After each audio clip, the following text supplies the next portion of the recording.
Hello, I'm Kerry O'Shea Gorgone with Appfire. Welcome to the best project portfolio management show. Today, we're talking with Michelle Bartonico. She's a senior strategist and project manager at Trinity University and serves as an advisor to the president and executive leadership team. She's also a certified project management professional, and we're going to talk about how to properly scope a project. So that is key to your success. Stick around for that. You've got questions about PPM, but you're afraid to ask? Well, wait no longer. Appfire presents the best project portfolio management show by Appfire. Michelle, some projects are just doomed before they've really started because we didn't scope them properly. So how do I properly scope a project? It's a great question, and it's definitely been something that I've been successful at and also had many failures. So the thing that I would offer is, as you're approaching a project, you get your project team. And one of the things that you need to think through first is, what does your stakeholder mix look like? Do they seem to be more educated in the space that you're going to have the same terminology and similar experience level? Or are they people who you have a mixture of people who are new to this type of project, people who are more senior to the project? And so as you're going through and thinking about that initial kickoff meeting, having that sort of in the forefront of your mind is important, because as you're talking to that group, knowing the audience is important, because one of the last things you want to do is make it sound like you're being pedantic or that you are repeating things that they already know. And so then it looks like maybe you don't know and you're seeking clarification or validation from them. So just one thing that I would always keep in your mind is, who is my audience that I'm going into this meeting to talk to? So that's the first thing. And then comes the tools itself. So the actual documentation. So when you have a project charter, part of that project charter is going to have a scope element of it. And when you think about scope, you probably will encounter, as I definitely have, stakeholders who are really excited to take on maybe a little bit more than they can chew, and certainly maybe more than their budget allows for. So the first thing I would say is definitely take your project charter to the meeting, to the discovery kickoff meeting, and say, all right, everyone, what are the goals? What do you hope to achieve? Go around the room and actually ask each person. And again, depending on the stakeholder mix, if you've got people who are a little less senior mixed with people who are more senior, they might not feel as comfortable speaking up, Right. or they might feel a little bit discouraged. So one thing you could do is a brain writing exercise, where instead of openly brainstorming, you're actually writing down what you think the goal is. And so you can do a quick 5-minute brain writing exercise and just say, okay, I want everybody to write on a piece of paper what they think the goals are, what kinds of challenges you think you might have, what you think might be a risk.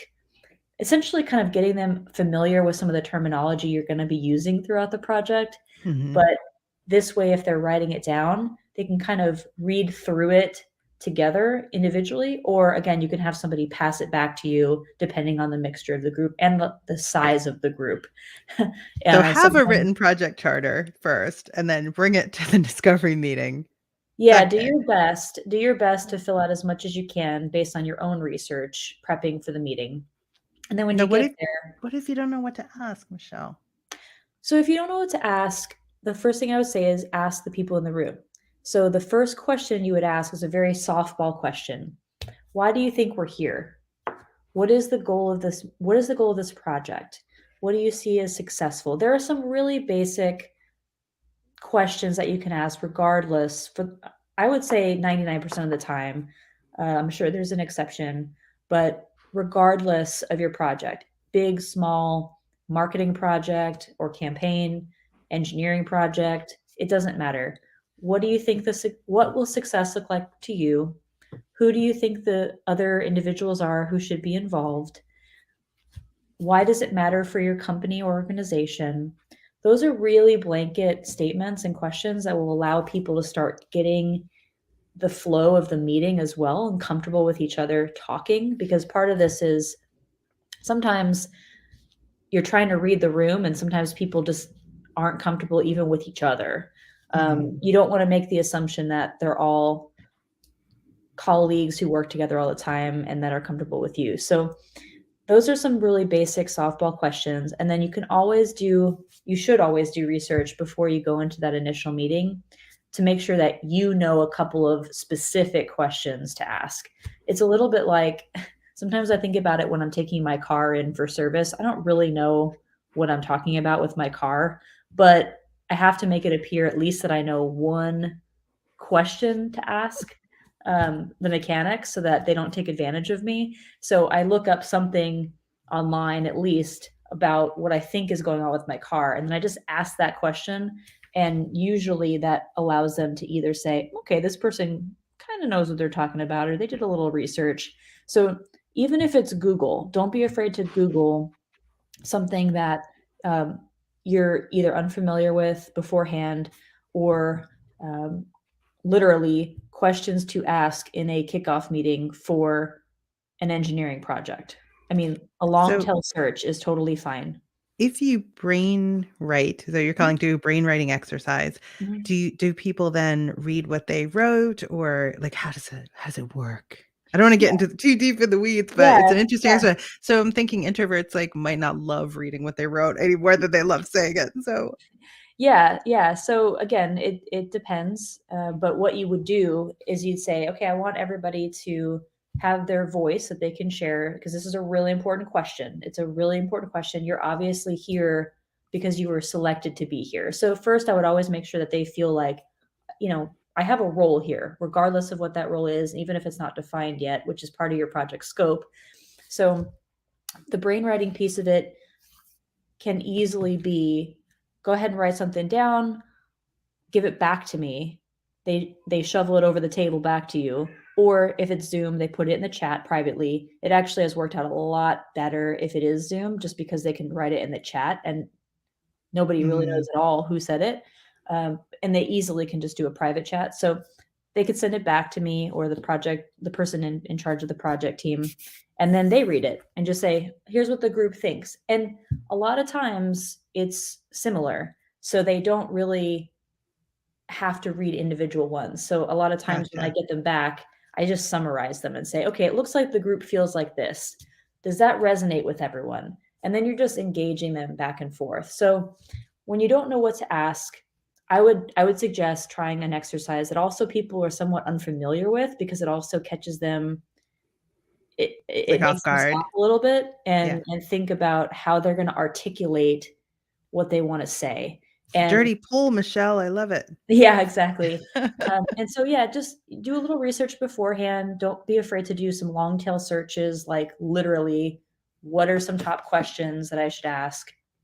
And I remember doing that quite often when I was assigned to a fundraising campaign. I knew how to do a marketing campaign, but I didn't know too much about the best practices or trends within fundraising. And so I definitely Mm. would look up those types of searches. And then the other thing you can do is look up organizations related to that industry. So for that example, best practices and organizations in fundraising. And then when those sites come up, then you go to CASE and you go to these philanthropy associations, and then you look up what they're talking about, because you also want to make sure that you're not looking at research from 10 years ago and then bringing Mhm. that to the meeting. And you really don't have to know a whole lot, because again, it's a little bit like getting your car serviced. Just know Mhm. enough to prompt the people who are experts, and then manage the expectations in the beginning of the meeting that, look, I'm here to be the facilitator of the meeting. I'm here to hear what you think is the most important piece of this project, what your goals are, what you think your roles are as well. So think of yourself as a facilitator, but also have a few things to make sure that if the conversation stalls out, that you get to what you need. And at the end of the day, what you need is to make sure that what people are saying is feasible, reasonable, and within what you think is a budget that makes sense. So those are the big things that you need to take away. And if you've got a quiet group, or you've got a group that is looking to you to ask the questions like an interview of them, Two things I would say about that. Number one is try your best to avoid that situation. And one of the things you can do to avoid that situation is once you're assigned to be the project manager and you know who you're inviting to the meeting, send a welcoming email beforehand and let them know what to expect. Please come prepared with a few questions that you'd like the group to tackle.